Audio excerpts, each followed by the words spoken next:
Seja bem-vindo ao podcast do Inova Social. Eu sou Vitor Vasques e hoje estou aqui com Michel Zappa, CEO e fundador da Envisioning.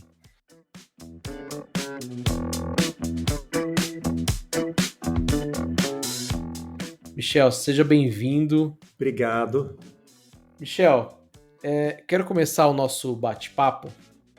Eu queria que você contasse um pouquinho, como eu já adiantei, você está na liderança da Envisioning, que é um instituto de pesquisa que explora tecnologias emergentes. Confesso que, assim, para quem talvez não esteja ambientado à nossa área, isso pode parecer um pouquinho genérico. Queria que você explicasse um pouco mais sobre o que é o Instituto e como foi sua trajetória até esse momento.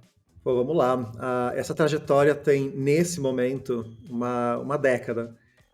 Mas o meu interesse por tecnologia, o meu interesse pelo futuro e o meu, talvez, otimismo sobre o futuro, acho que vem desde cedo.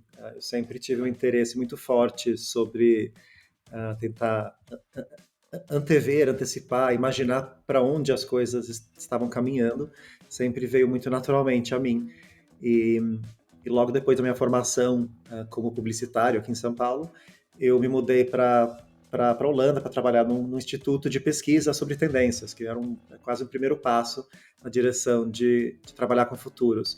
E trabalhando com tendências, percebi que qualquer um podia fazer afirmações ou ter opiniões sobre o futuro e proclamá-las, né? Ninguém vai tentar te corrigir, muito pelo contrário, as pessoas gostam de ouvir previsões e eu levei isso um pouco comigo uh, na concepção, na criação, na tentativa de construir algo que hoje é a Envisioning, que começou também como um projeto pessoal, então há mais ou menos uma década, projeto pessoal em tentar organizar as ideias e observações que eu vinha fazendo sobre previsões tecnológicas.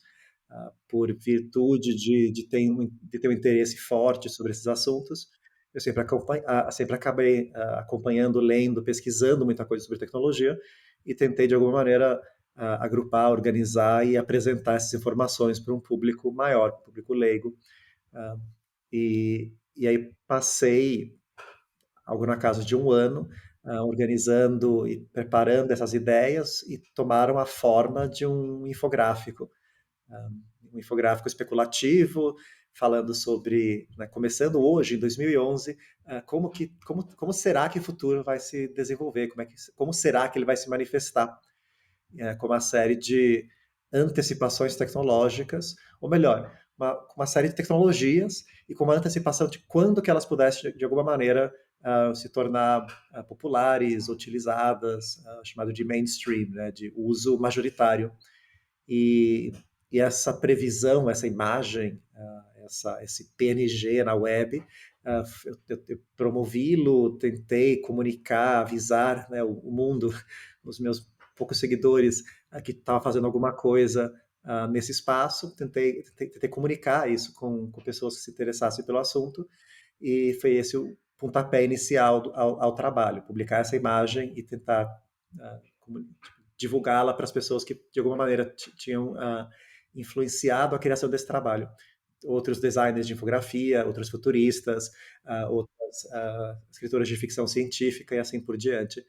E isso faz 10 anos e 6 meses, talvez, agora, isso foi em 2011, e a empresa foi se construindo em volta desse pontapé, de tantas maneiras. Assim, eu tive a sorte de ter pessoas muito competentes, muito cedo no processo, enxergando o potencial do trabalho e conseguindo traduzir isso de formas diferentes, seja liderando as operações em volta de criação de projeto, ou pessoas que conseguissem pegar a essência do design e escalonar isso para ferramentas e abordagens sistêmicas, assim por diante. Então, somos uma equipe, somos um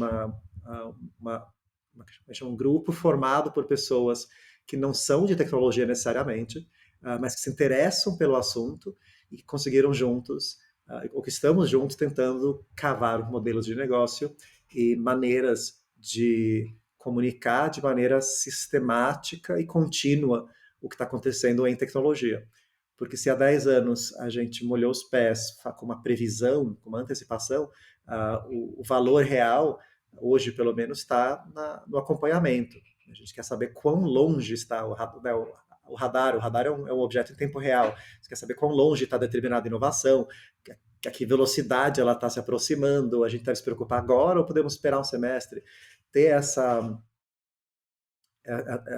leitura de tempo sobre inovação tecnológica é um pouco a direção que a gente está apontando na nossa pesquisa e buscando formas de viabilizar. Você falou do radar, você já adiantou uma coisa que a gente vai falar mais à frente, mas eu vou deixar ele ainda para o decorrer do nosso bate-papo aqui. Antes de entrar exatamente no radar ou em todas as outras previsões aqui, acho que é muito legal a gente falar sobre esse olhar para o futuro. E você falou uma coisa interessante sobre a equipe, que, enfim, ninguém ou quase ninguém é de tecnologia efetivamente, mas vocês estão fazendo previsões de novas tecnologias, né? E é bom a gente sempre lembrar que por trás da tecnologia tem um ser humano ali, né? Seja ele criando ou usando, né? Ou adotando ele de alguma forma.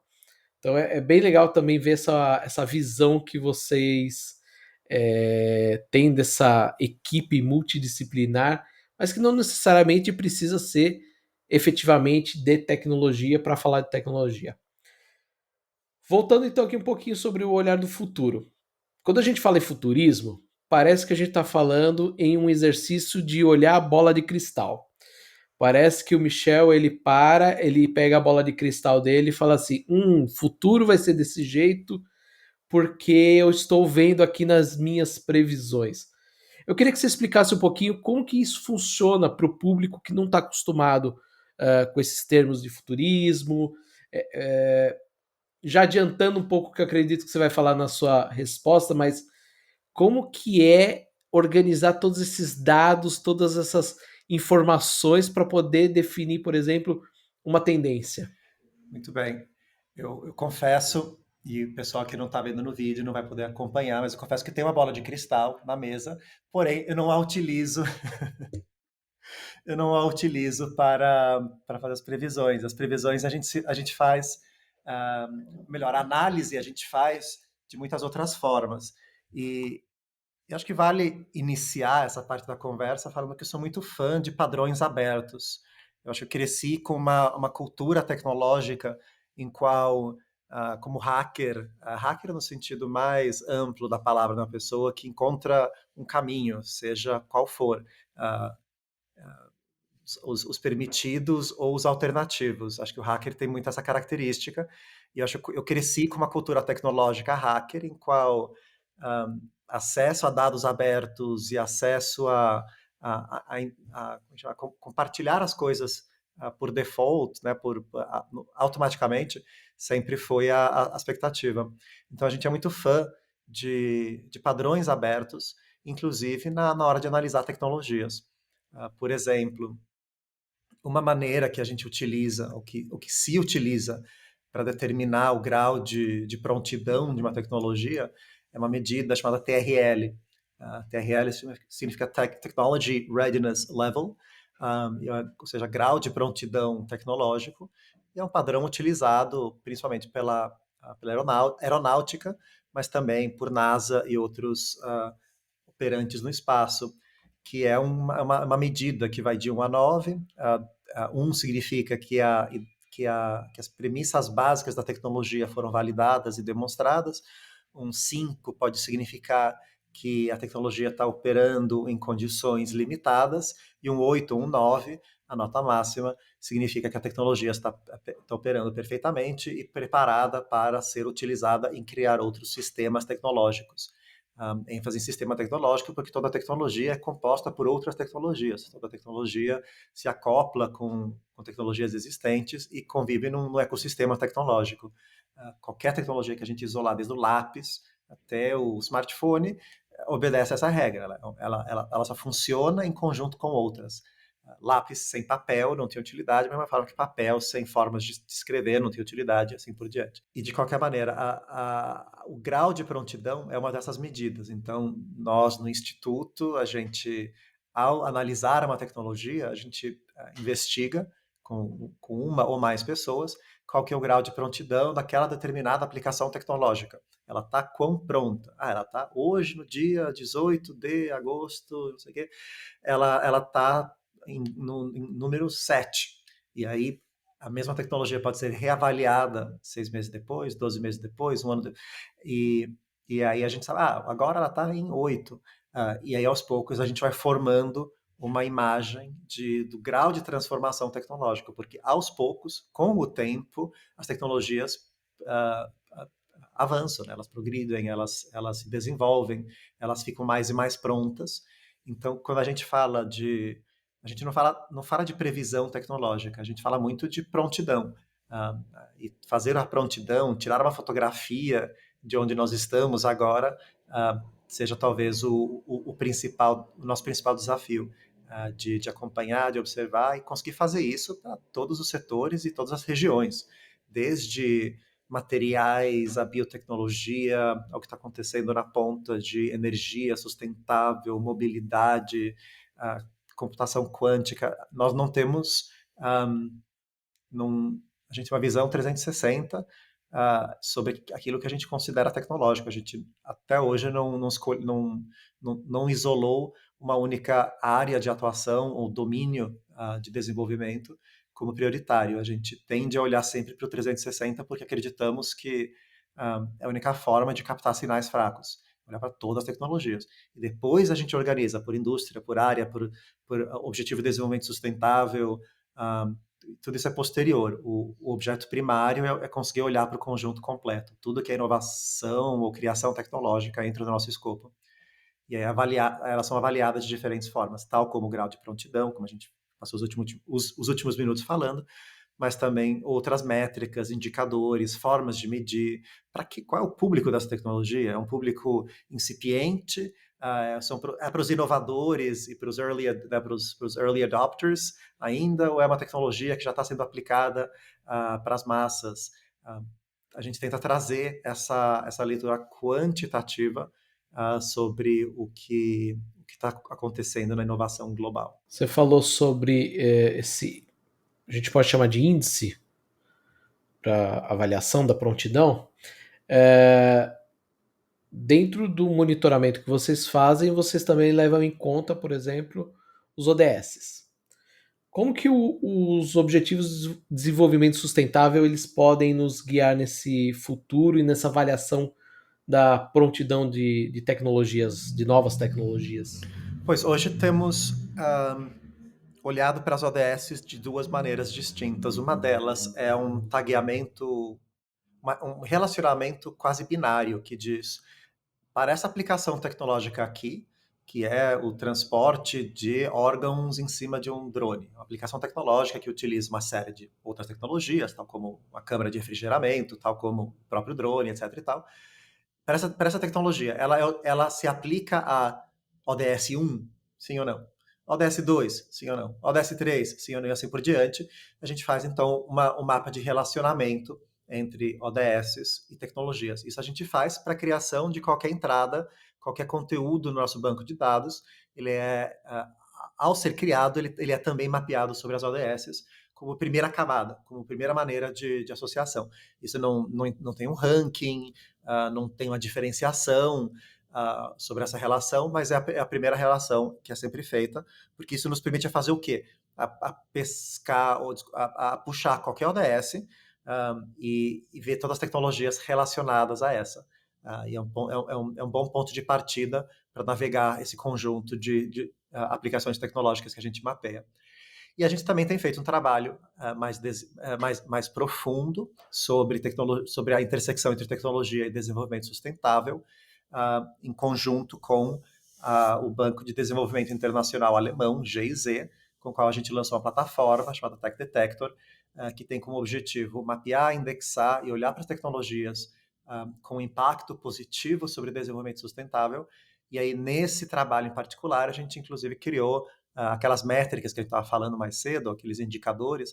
A gente criou uma série de indicadores para avaliar as tecnologias exatamente sobre a sua capacidade de causar transformação melhor, de causar desenvolvimento sustentável, de sua capacidade positiva ou negativa. Ou seja, a gente encontrou, inclusive, tecnologias que tendem a contra-agir sobre, né, contra-agir negativamente sobre o desenvolvimento sustentável. E a gente fez isso também para olhar para impacto sobre gênero, tentando correlacionar as tecnologias com seu impacto potencial possível sobre igualdade de gênero. Então, foram maneiras de trazer um olhar quantitativo através de um processo editorial, né, humano. Foram pessoas aplicando as métricas, foram pessoas compartilhando suas opiniões, e a gente coleta essas opiniões e apresenta isso como parte da pesquisa, parte do conjunto de dados. Como você falou, é um cenário muito amplo, né? Mas já que você citou impacto e até essa questão da diversidade de gênero e tudo mais, eu quero fazer um funil aqui na nossa conversa e focar um pouquinho a gente no impacto social, tá? Qual que é o impacto social que a gente pode dizer que há nessa avaliação de prontidão das tecnologias? Como nós podemos mudar o futuro ou esse tipo de análise dessa previsão ela só ilumina o caminho o qual a gente está direcionando? Porque hoje todos os cenários que a gente vê um pouquinho de avaliação dos próximos anos, não estamos nem falando só de tecnologia, estou falando um pouco mais amplo, tá? Quando a gente fala, sei lá, avaliação dos impactos no meio ambiente, para daqui 10 anos aumentar 2 graus o planeta, cenários catastróficos e tudo mais. Isso quer dizer que a gente pode mudar ou quer dizer que a gente só está iluminando o que vem pela frente? O dilema de Cassandra, talvez, de avisar ou não que o fim está próximo. Eu olho para o contexto de possíveis futuros com otimismo. Talvez seja uma posição privilegiada, talvez seja um direcionamento interno meu, mas eu olho com otimismo. Eu acho que as coisas estavam tanto melhores quanto piores no passado, e que se a gente se esforçar e se organizar e conseguir trabalhar juntos, né, essa visão utópica talvez de colaboração, mas assim, tem mais do que suficiente recurso para todo mundo. Não falta. O que falta é vontade de distribuir igualmente né, colaborar de uma maneira um pouquinho mais holística e também financeira, e também, né, eu acho que o que falta é vontade. Eu não acho, e acho que as tecnologias só potencializam os desejos das pessoas. Se a gente olhar para todos os principais bilionários, pessoas mais endinheiradas do planeta, todas essas, né, todo esse dinheiro provém de tecnologia, não tem outras, pelo menos as pessoas das listas públicas.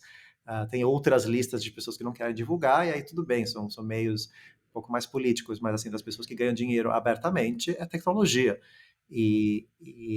Então tornou-se o meio lícito, talvez mais poderoso, de você acumular capital possível, né, do planeta. Então a tecnologia tem esse poder. Melvin Kranzberg, um grande filósofo pensador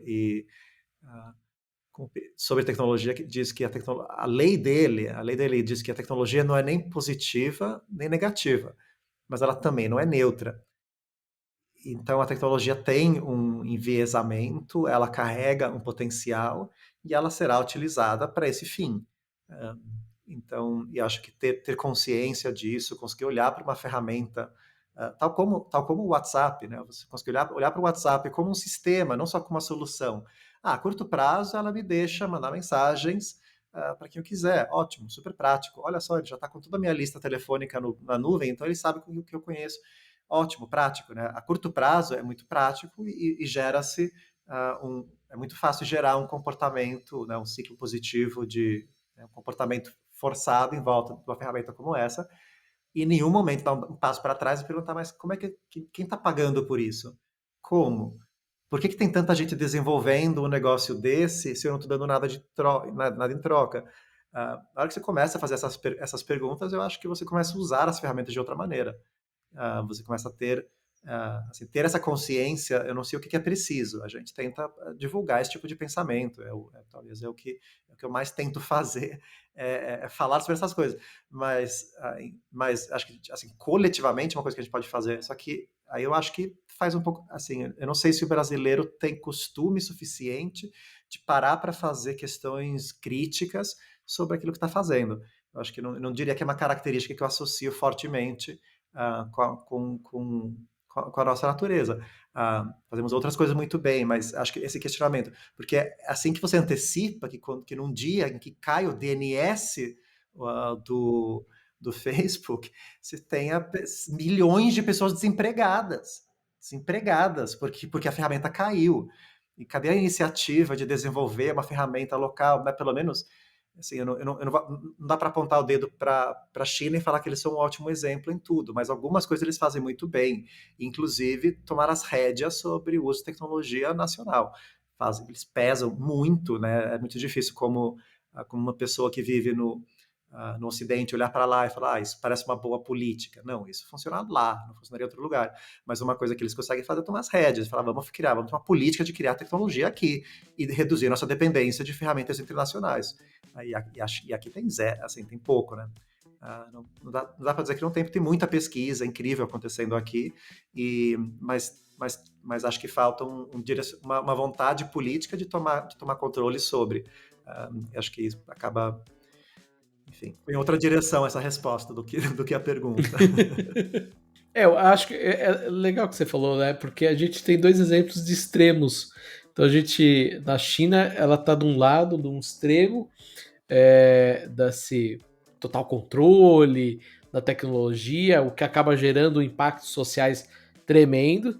Mas também a gente tem aqui do outro lado, no Ocidente, a gente tem o não controle que acaba gerando discussões como, por exemplo, qual que é o impacto dos grupos de WhatsApp, por exemplo, nas eleições. Então acaba também gerando um impacto social o não controle de nada, né?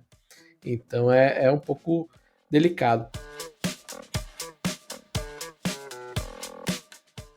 Você falou de divulgação, e aí eu quero resgatar o que você falou no início da nossa conversa, que foi o Radar. Eu acho que o Radar é uma das grandes plataformas que vocês utilizam para divulgar essas perspectivas de futuro, de novas tecnologias. Eu queria que você explicasse um pouquinho para quem está ouvindo a gente o que ele é e para quem que é direcionada, tipo, como que essa ferramenta... Porque assim, eu confesso que eu não conhecia inicialmente, já tem um tempo que nós estamos nessa conversa para chegar a este podcast, e nos últimos tempos eu tenho acompanhado bastante o teu trabalho e o trabalho de toda a equipe. O Radar ele é uma ferramenta muito poderosa. Então, queria que você explicasse como que ele funciona e para quem que ele é direcionada.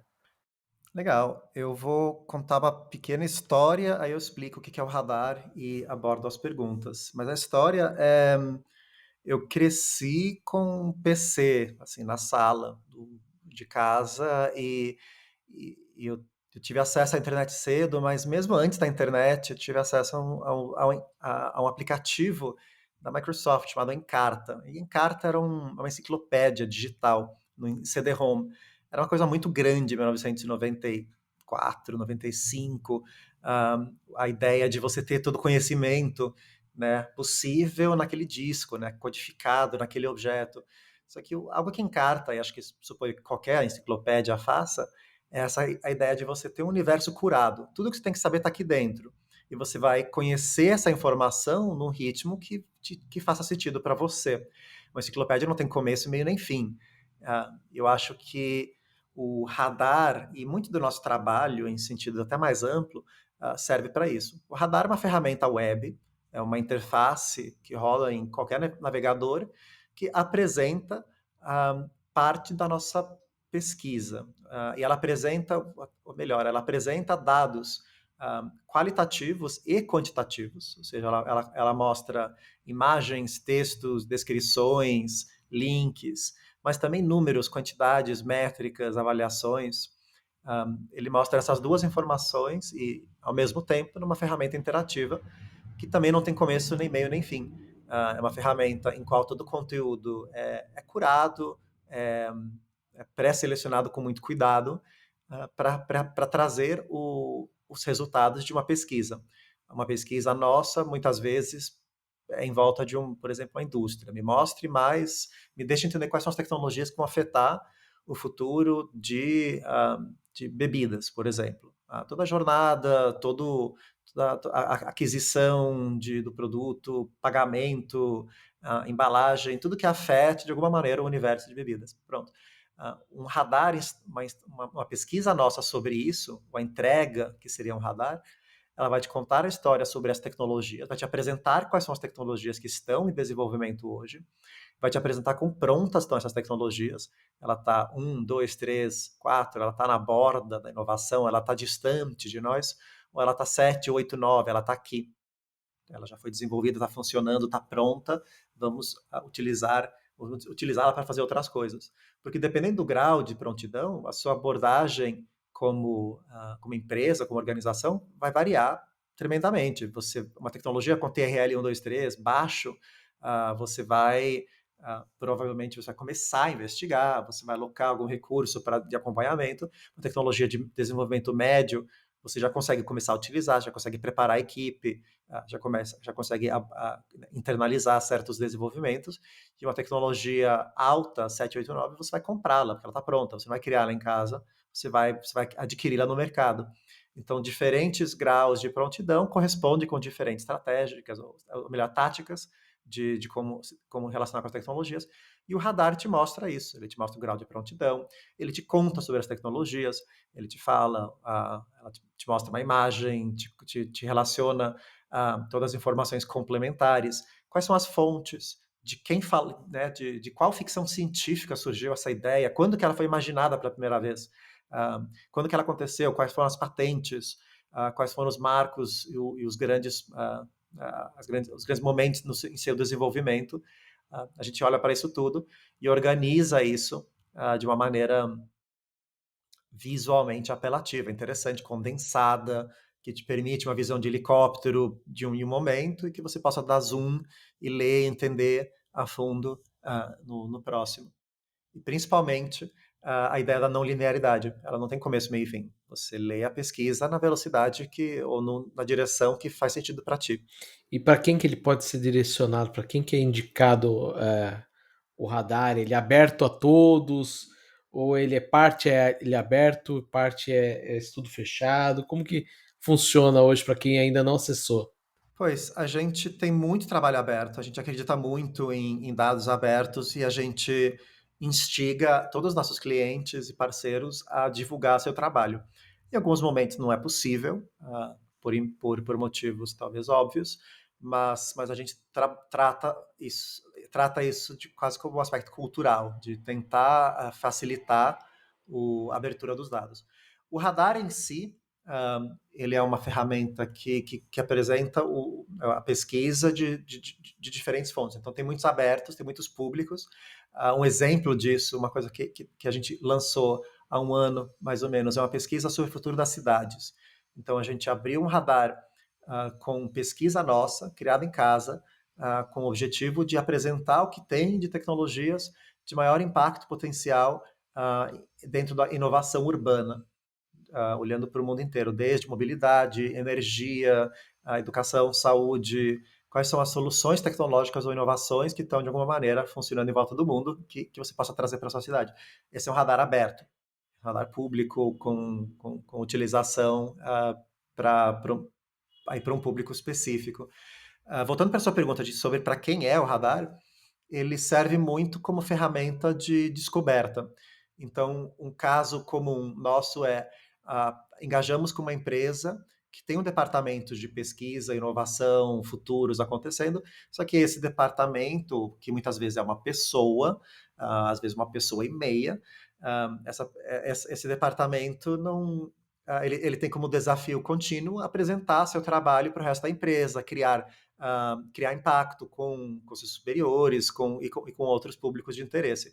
O nosso trabalho tende a atender bem esse quesito porque ele porque ele tem uma construção visual robusta, né? Uma década de desenvolvimento na ferramenta, ela funciona muito bem para apresentar certas informações, e essa pesquisa feita, então, melhor, essa pesquisa muitas vezes consegue ser apresentada com esse radar, e muitas vezes é utilizado como um dos componentes dentro de um processo de inovação. Pode ser uma empresa que esteja olhando para o futuro da moda. Vamos olhar para quais são as formas de produzir, fabricar, distribuir, tecer, talvez seja um universo muito amplo. De qualquer maneira, uma pesquisa dessa é apresentada e utilizada por públicos que vão ser, de alguma maneira, afetados por essa mudança no sistema de inovação. Esse da cidade, eu não sei se ele foi feito.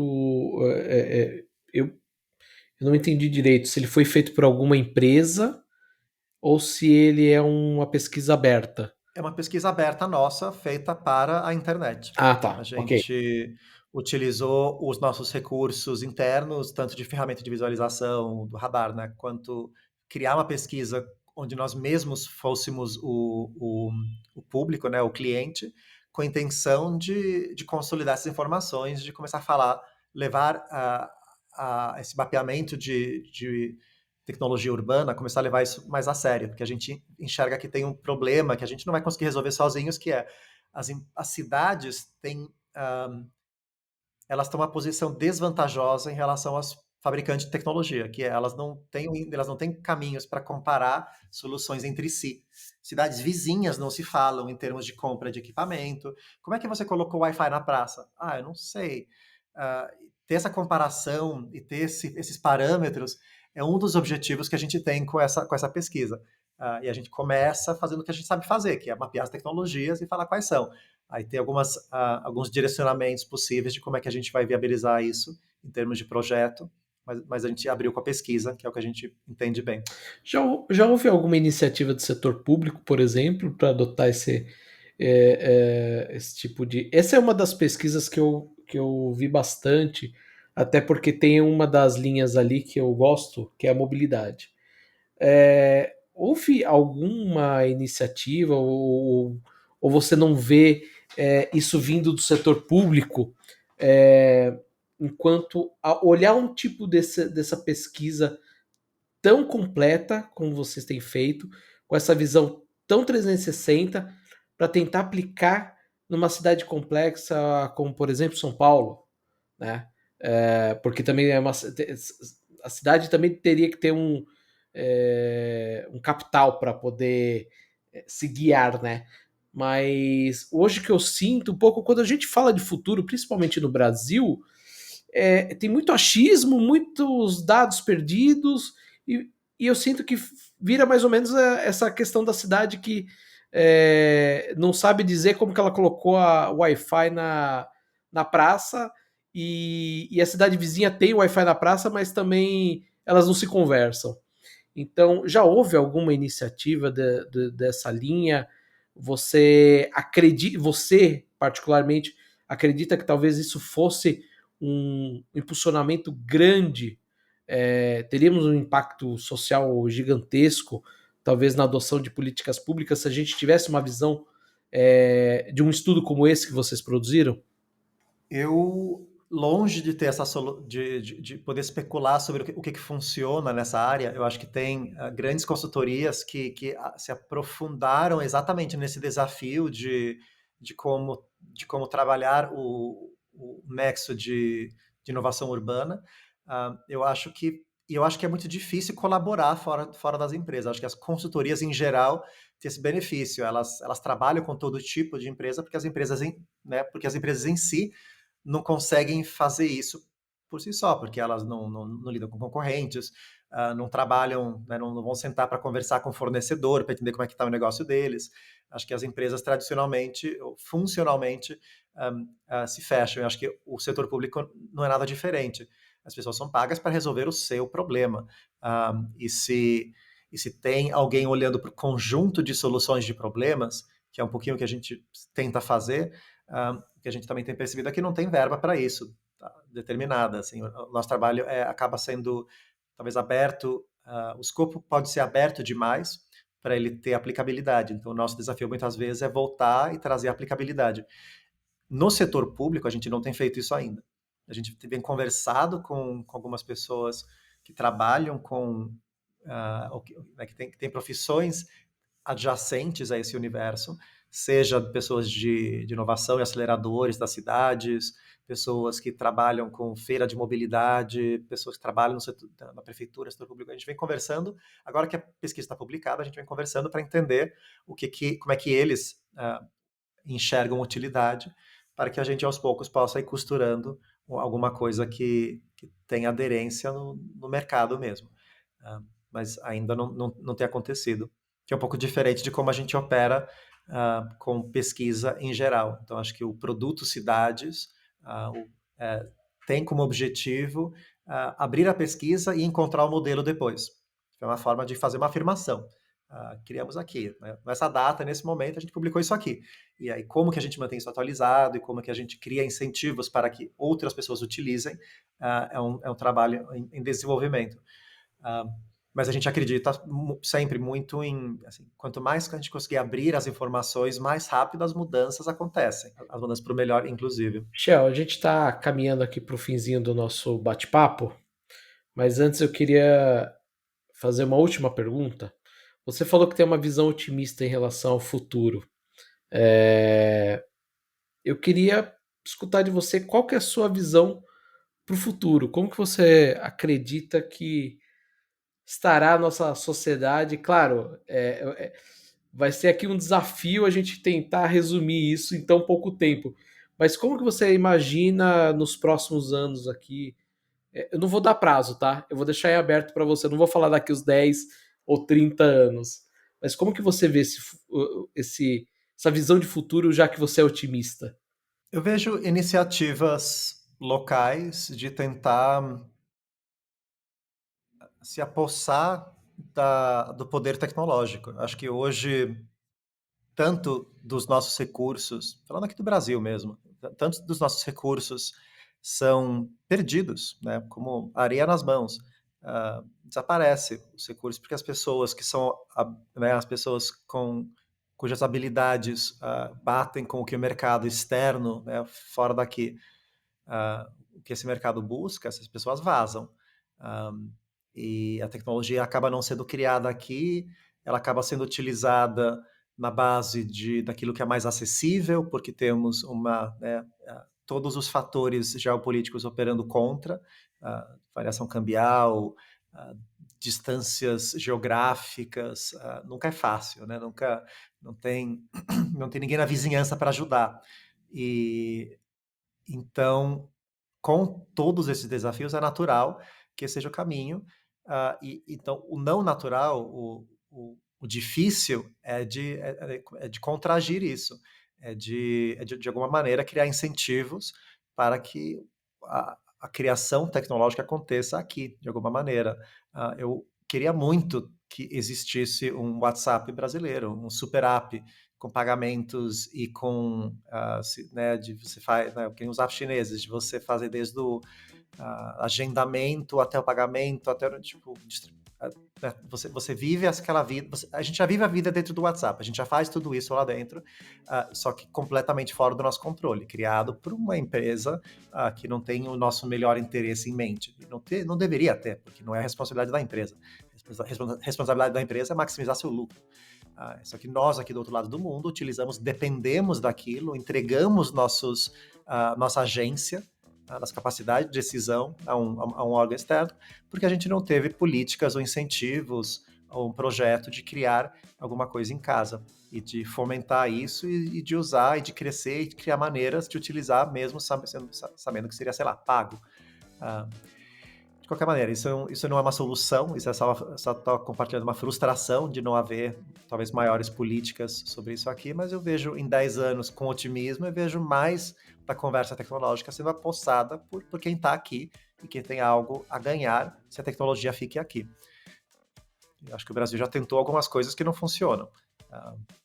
Taxar violentamente a importação de tecnologia, eu não vejo benefício nenhum, assim, nunca vi e acho que vou morrer sem ver, porque não faz sentido e não funcionou. Aí uma das formas, talvez, de começar a deixar a tecnologia mais acessível e de apostar nisso. Michel, eu queria agradecer o nosso bate-papo. Quem está acostumado a ouvir podcast do Inova Social sabe que ele é curtinho, é uma conversa rápida, mas novamente queria agradecer. Obrigado por sua atenção. E o ouvinte, a gente se vê no próximo episódio. Até lá, tchau!